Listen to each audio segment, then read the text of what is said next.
Welcome to our guests who are with me this evening on this Google Hangout on the Sahel crisis, and welcome to everyone else following us through the video Hangout on YouTube, where they'll be watching a simultaneous live stream of this discussion this evening. We're here today to discuss the devastating drought in the Sahel region of West Africa. Food prices are high, savings are exhausted, and livestock herds are devastated. Anything from 15 to 18 million people across 8 countries are affected. The World Food Programme alone is planning to get food assistance to some 9.6 million of those who are in the worst affected areas of the drought. Well, my main guest here tonight is my colleague, the World Food Programme Country Director in Niger, Denise Brown, who's sitting right at the epicenter of this regional crisis. We'll get back to Denise in just a moment. But I also want to introduce you to some of our guests who joined us this evening. We've got a stellar cast of journalists, bloggers, humanitarian workers, advocates, and representatives from the private sector. From CNN, we have anchor and host of the weekly show The Brief, Jim Clancy. From the Chicago Council on Global Affairs, we have Senior Fellow on Agriculture and Food Policy, Roger Thurow.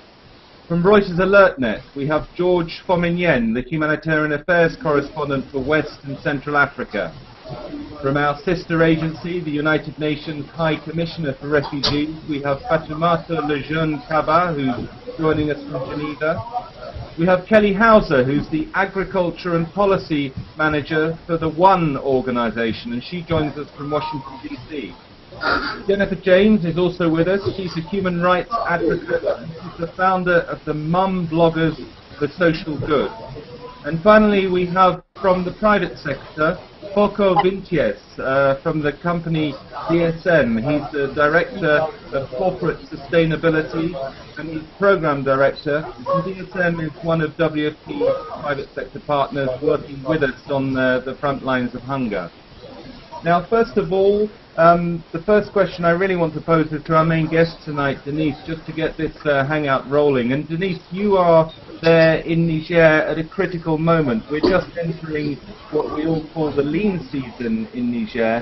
Can you tell us, at this point in time, the moment when many of those families and communities who are out in those areas affected by drought are facing the most difficult periods, what is the greatest challenge facing the World Food Programme and other humanitarian agencies who are working there alongside us?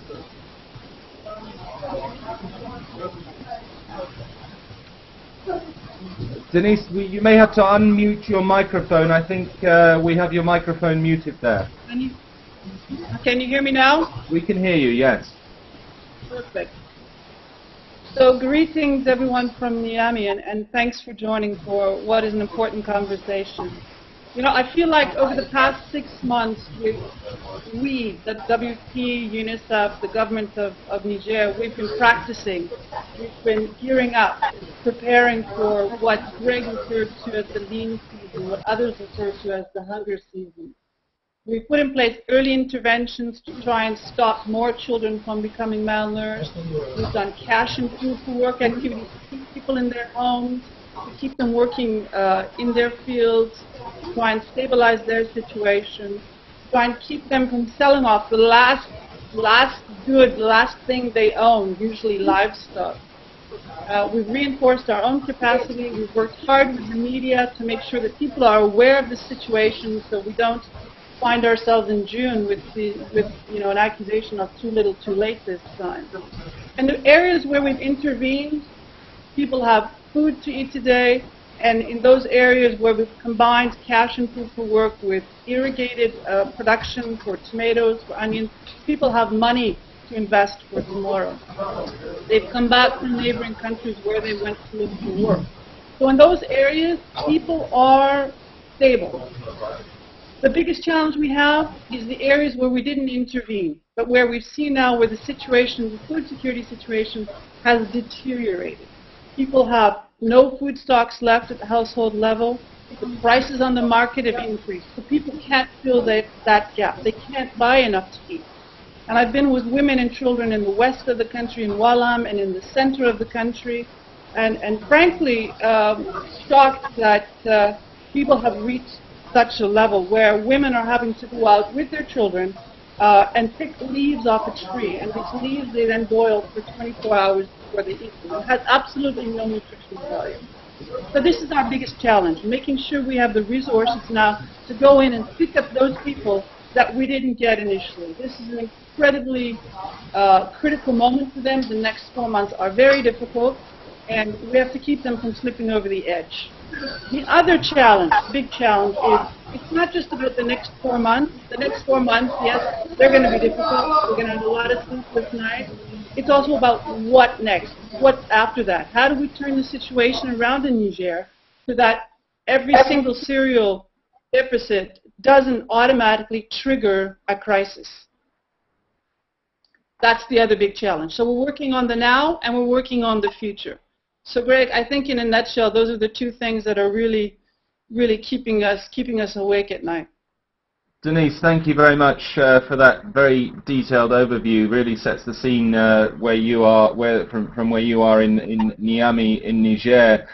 Can I turn to our guests on the Google Plus Hangout now?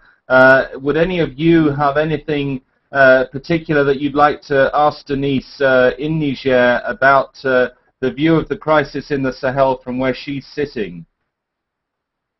Well, maybe I can go first to Jennifer James. You had a question. Right. Denise, I know there are various levels of food crises. When or at what point is a food crisis deemed a famine? A famine is what we saw in Somalia in 2011, when you have a certain number of children and adults who are dying on a daily basis. So there's a very clear, very objective criteria for that. And let me emphasize, we are not in a famine in Niger. The early warning systems in this country work. The government has been behind the response. The UN has been behind the response. The NGOs and the donors have accompanied us for this first phase of the intervention. So we are not by any means in a famine. There's no reason for that to happen here. We've intervened early. We have access. But we have to make sure that people don't fall to such a level that the next time around that there is a crisis, that we actually can't pick them back up. Denise, thanks for that. Jim, can I just turn to you at CNN headquarters?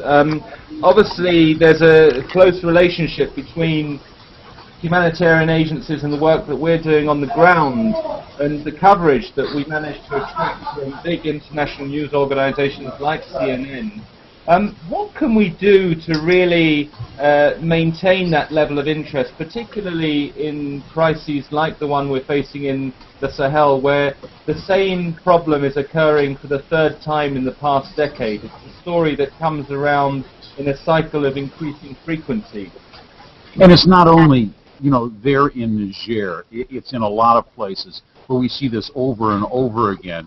And it's hard to motivate news producers and show producers, to get excited, to pick up the cause, simply because they don't see sustainable solutions that have been put in place. It's the same repeating cycle. I think that's one of the things that concerns us the most.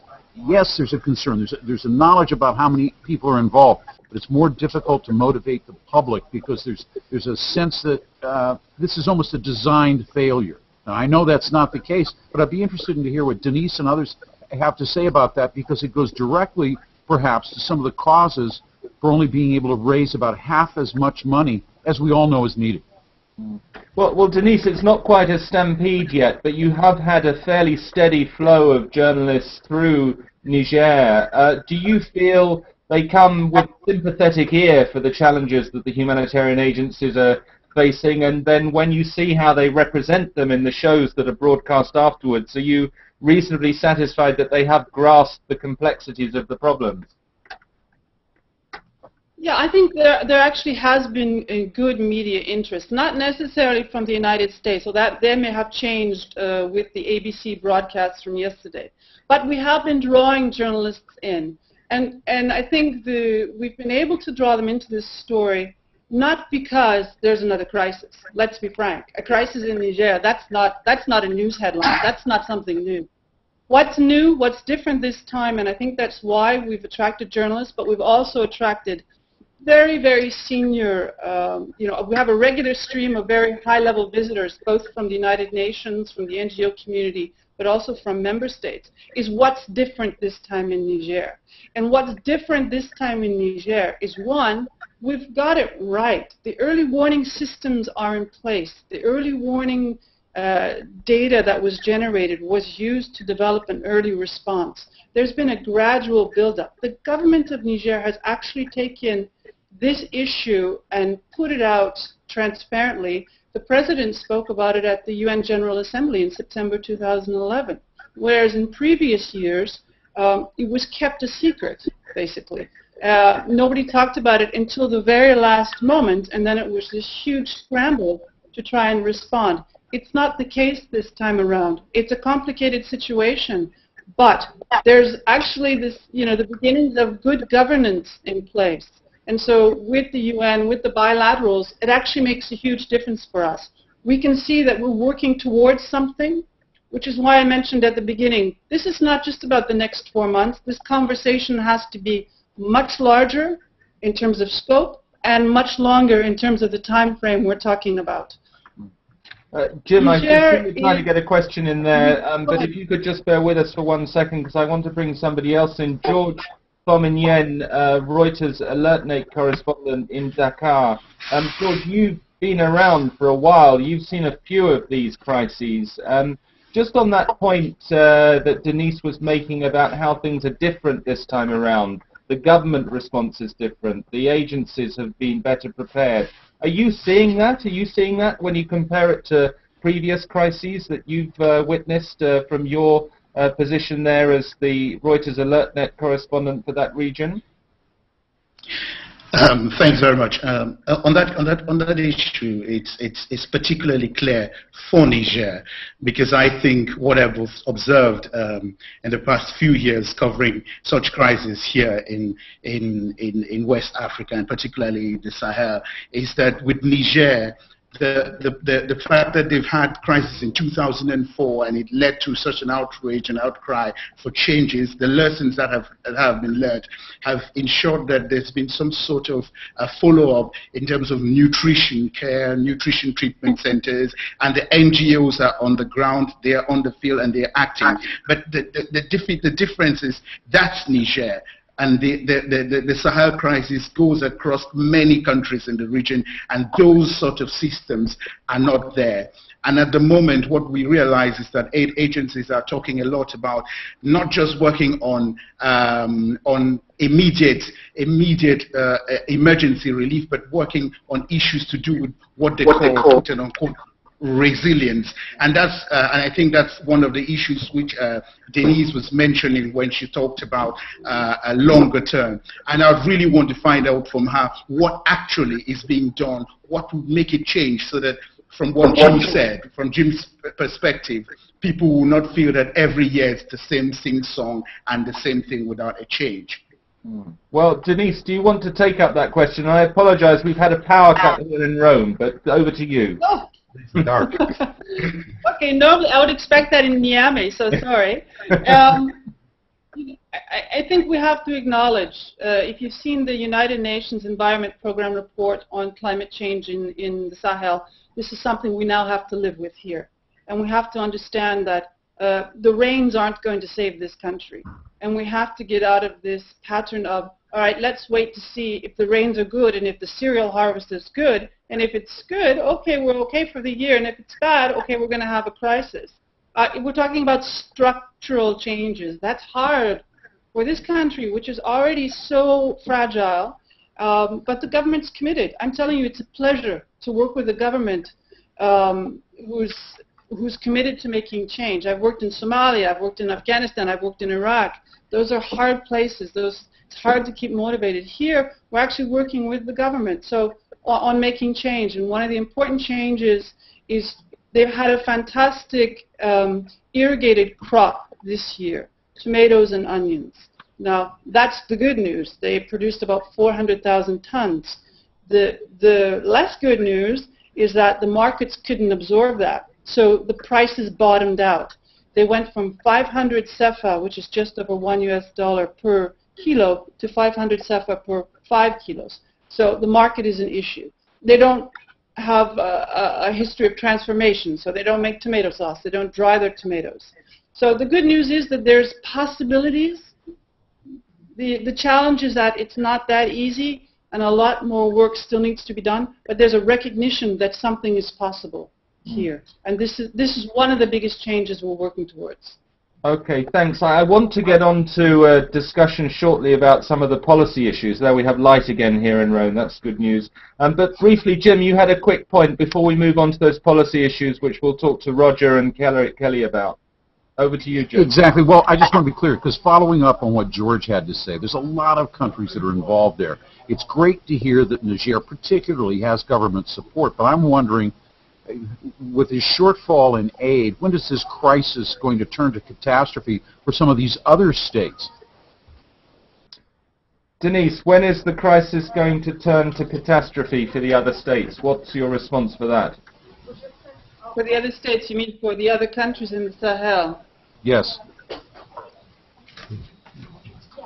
Well, look, I would, I'll let Greg answer the bigger question on the other countries, because really Niger is my backyard. There's no reason for this to become a catastrophe. You know, it's like the first thing I said was we've been practicing. It's like we've been preparing for this. Every little step we've taken. The donors have accompanied us. The government has accompanied us. Each scale up. Now we need them to accompany us for this last scale up for the hunger scene. People are on the edge. If we don't capture them, if we don't pick them up, they will be in serious, serious trouble. For the other countries, Greg, perhaps you could handle that one. Yeah, Denise, I'll take that. I mean, I think the picture across the region is challenging in every country. It's a picture, as we set out at to describe at the beginning, of drought causing high food prices. Access to food is difficult. Harvests are smaller than expected. Many of these families in communities that have been worst affected are facing these conditions for the third time in a decade. The good news is that we did see this in advance, and we are as well prepared as we hopefully can be under the circumstances. But I think one of the really critical issues that we're facing, and I might bring Fatoumata in on this as well, is those areas where you're seeing the drought overlaid by a refugee crisis and a crisis of internally displaced people. We've had this instability and conflict in Mali, right in the middle of the Sahel. This is causing movements of hundreds of thousands of people, and that additional strain, it's when you get that additional strain that a crisis really has the potential of growing into a disaster. Fatoumata, perhaps you wanted to say something there about the refugee dimension here. Yes, indeed. I wanted to mention Mali because of the instability. The country is almost cut in half between the north and the south. The south is under the control of various armed groups. There are Tuaregs, there are Islamist groups, there are armed bandits, and we're not in the same type of setting as in Niger and other countries where you have a functioning government that can deal together with the humanitarian agencies, the development agencies that can work together. In the case of Mali, unfortunately, people have no choice but to flee either to the south, where there's a government, or to neighboring countries. And the problem here is that both Mali, where the refugees are fleeing from, is part of the worst hit Sahel regions. And they're fleeing to Niger, to Burkina Faso, to Mauritania mainly. And there too, they have their own challenges. We have been fortunate that the governments have been receiving them with open arms, and the same thing with the local community, who have to share the little resources that they have. But we haven't had the type of response, for example, from the donor community that would have helped us to better address the needs of the Malians, who, on top of being themselves from Sahel area, are now made even more vulnerable because they have to leave, they've lost their homes, they've lost everything. So that makes it a lot more challenging, although their numbers is of course lower than the total number of people being fed, for example, by the World Food Program, but we're still talking about over 300,000 people, and that's a lot. 300,000 people who are really in quite desperate situation at this moment in time. Roger Thurow from the Chicago Council, just turning to the policy side of this, the buzzword that we're all hearing in the humanitarian community at the moment is building resilience, and resilience, the resilience that will allow many of these communities to cope better on their own should they face future natural disasters. What do you think, from your perspective, we should be doing here on the policy level to really break out of this cycle that we're seeing in regions like the Sahel? Yeah, thanks, Greg. That's a really key term and hopefully a buzz phrase that really catches on, this whole notion of resilience. And as both Denise and George and Jim had also alluded to, the focus certainly on what's in front of us and the immediate emergency care that needs to be done, but really also training the focus on longer-term solutions. Because I think the realization is setting in among policymakers, both in Africa and in the African countries, as Denise mentioned, but then also certainly in the United States with the Obama administration and their Feed the Future program, what the G8 talked about, hopefully what the G20 will be talking about, is looking at these longer-term solutions, reinvigorating agriculture development, prioritizing that again, reversing the negligence that we've seen in terms of agriculture development, spending and investment over the past couple of decades, with this realization that the only way to prevent the next hunger crisis is with long-term development. And that's certainly what I found kind of in my reporting all last year in Western Kenya, where I was following 4 smallholder farmers in Western Kenya. The efforts also being made on the ground to build this resilience, to turn from subsistence farming and kind of this hand-to-mouth existence every day, every year, to a more kind of sustainable farming. And so this whole effort of eliminating this last hunger season. So that's why I even named the book The Last Hunger Season, because that's the goal and I think the policy priority. And you see it also then in NGOs, and I think this will lead into what Kelly will be talking about, is programs that the organizations are also involved in, like the Thrive campaign of one that really looks at longer-term agriculture development. Thanks, Roger. And Kelly, perhaps we can turn to you now.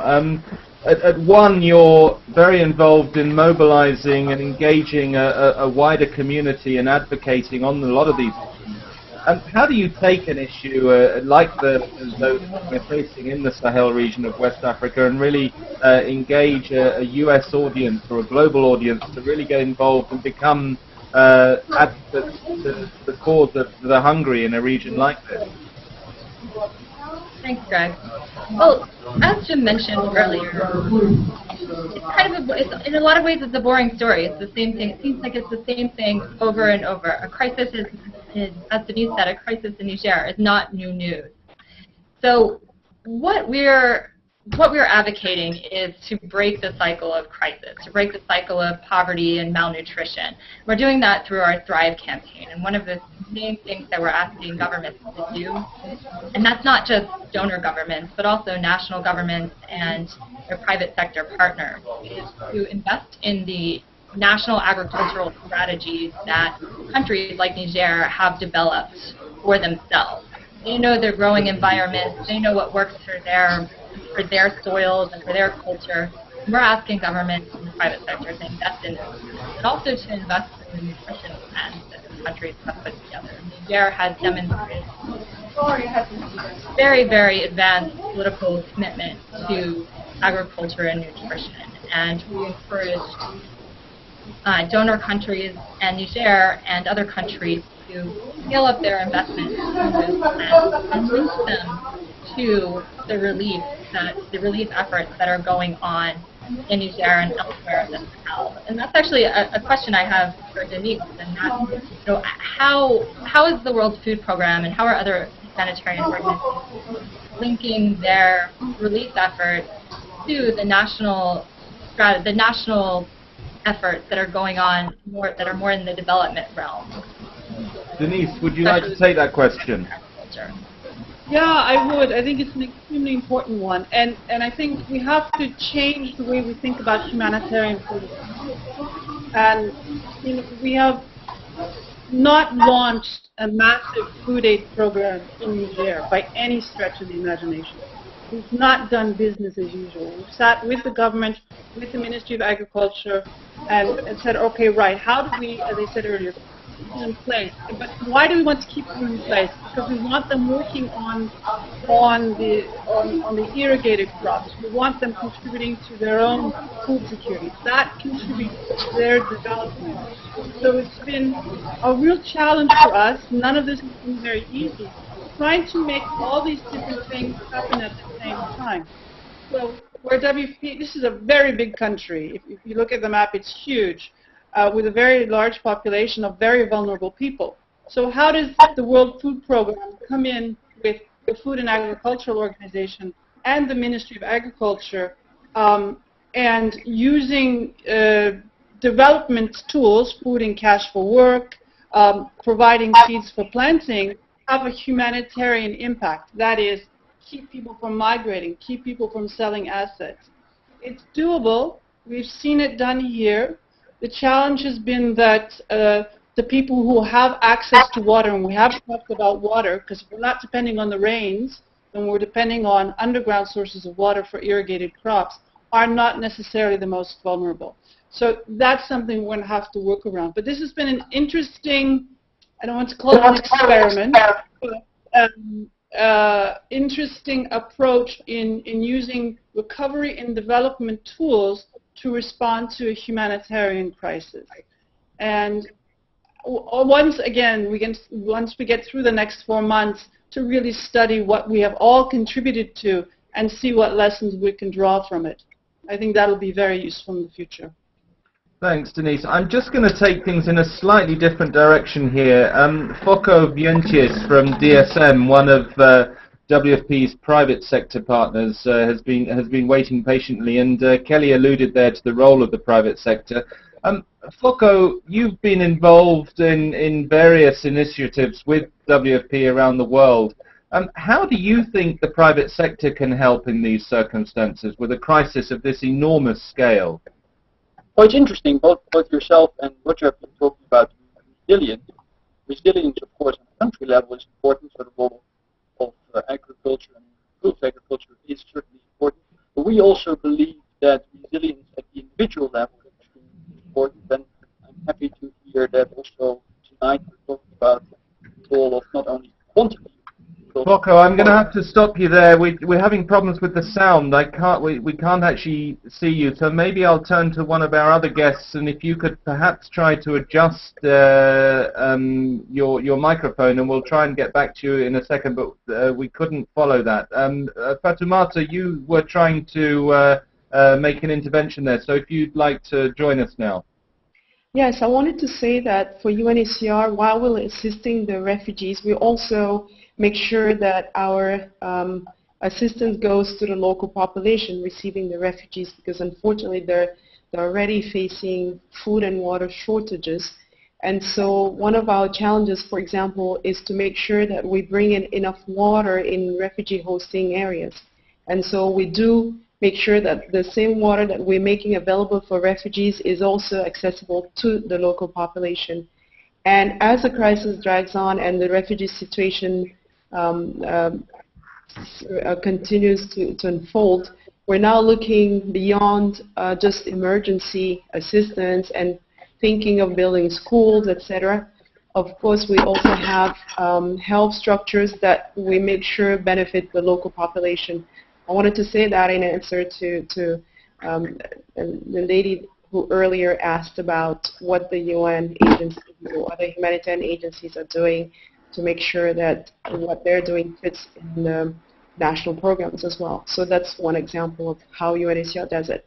Okay, thank you. It was Kelly Hauser from the One organization who posed that question. At this juncture, I'm just going to bring a couple of questions for Denise in from viewers who are following the live stream broadcast on YouTube at the same time as this Google Plus Hangout.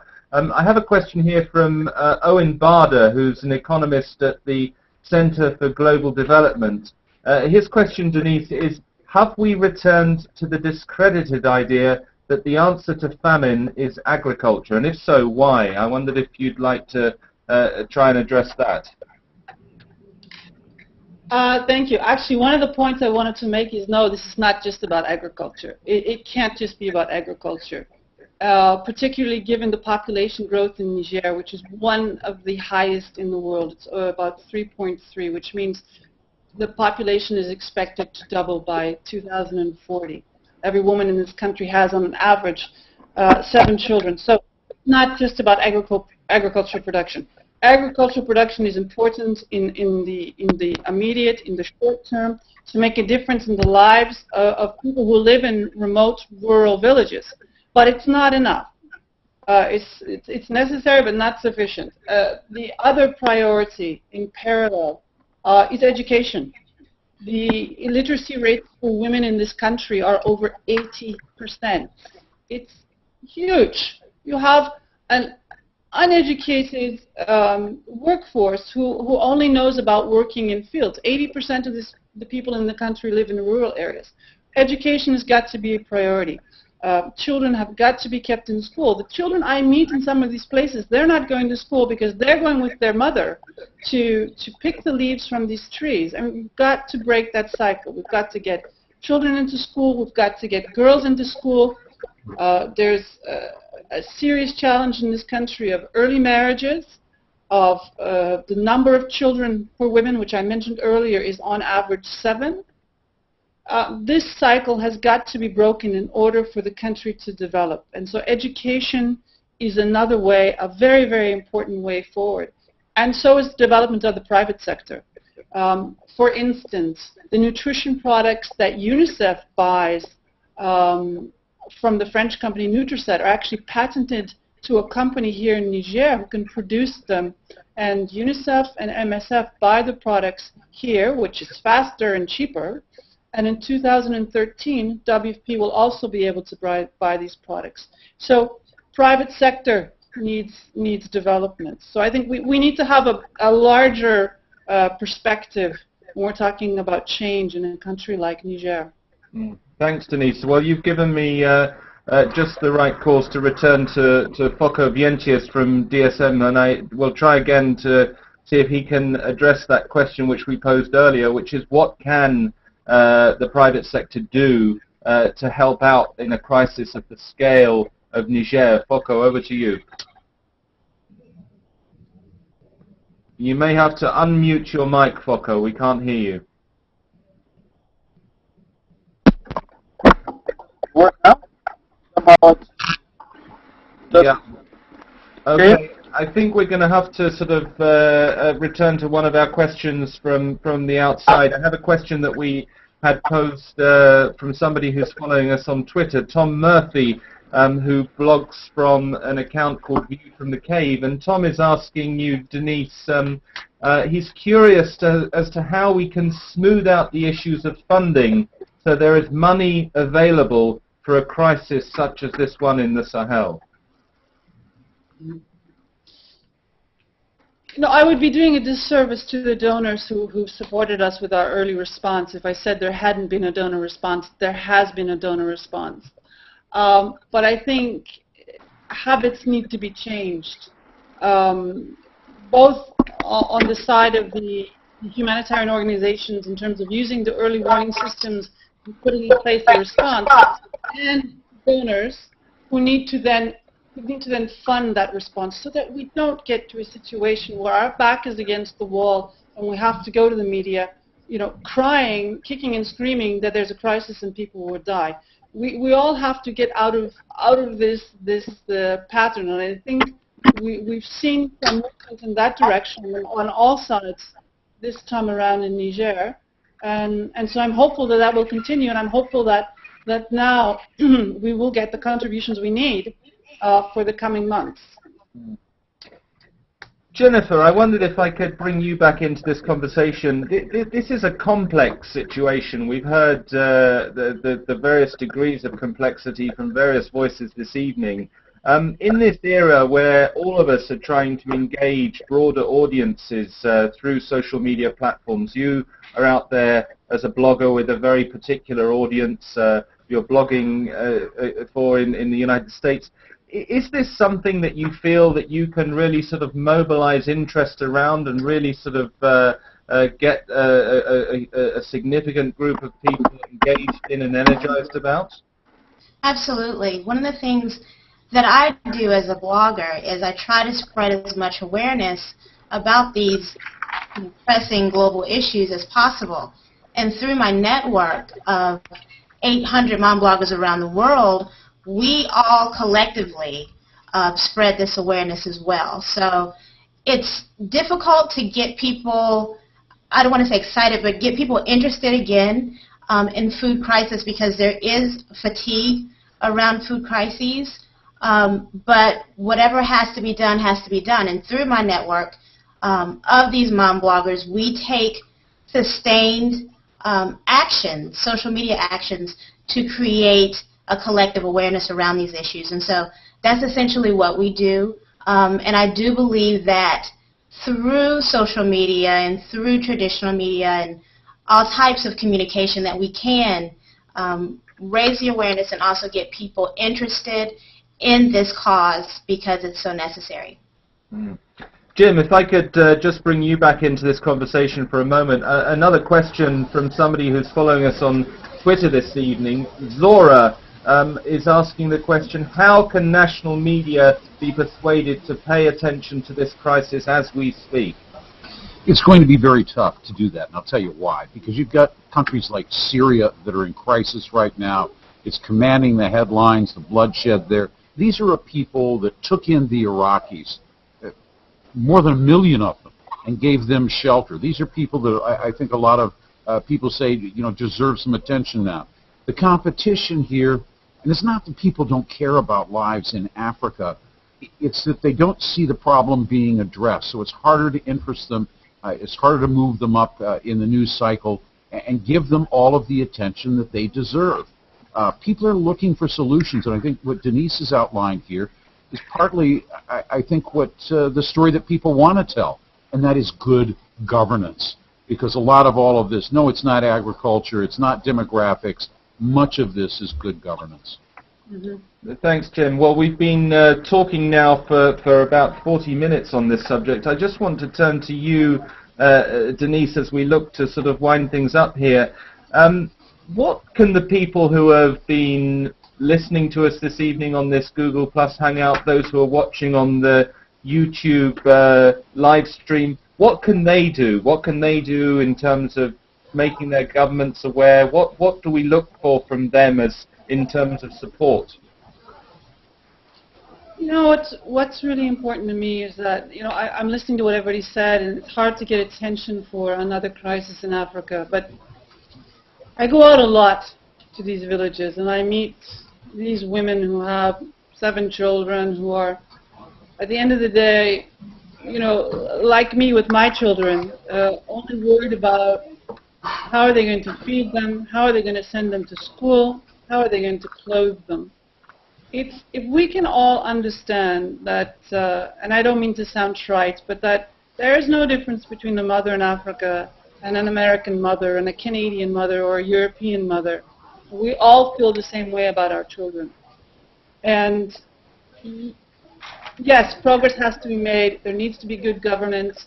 There is the semblance, the beginning of good governance. But in the meantime, let's not forget that we're actually talking about people at the end of the day. And there are 16 million people in Niger. And most of the time when you talk about Niger, people think you're talking about Nigeria. No, it's a country. It's a country with people. It's a country with people who are suffering. But it's a country with people who can see a way forward. So please talk about the people here. Please talk about the women here. Please talk about the mothers. Let's let people connect and understand that our similarities are greater than our differences. And there is hope here. There actually is hope here. And I've been in so many countries where there is no hope. But here I can see a difference. And Jim Clancy is right. It's about governance at the end of the day. And here we have a government that cares. So let's take the opportunity to contribute to making a difference. Well, thank you, Denise. That's an inspiring thought to end on this evening. And if people are wanting to make their own gesture, WFP itself has its own donate page at wfp.org/Sahel, which we would obviously encourage you to visit if you feel so inclined. As we wind things up, I just want to thank you, Denise, for joining us, for really giving us that incredible perspective from the ground there. And then to our guests from CNN, Jim Clancy, from the Chicago Council of Global Affairs, Roger Thurow, from Reuters Alertnet in Dakar, the West Africa and Central Africa correspondent, George Fominyen, from our sister agency, the United Nations High Commissioner for Refugees, Fatoumata, Lejeune-Kaba, Kelly Hauser from the One Organization, Jennifer James, Social Change, and also Fokko from GSM, who unfortunately we weren't able to get to for technical reasons. Thank you all for joining us, and thank you for being part of this Google Plus Hangout hosted by the United Nations World Food Programme this evening. Thank you. Thank you. Thank you. Thank you. Thank you.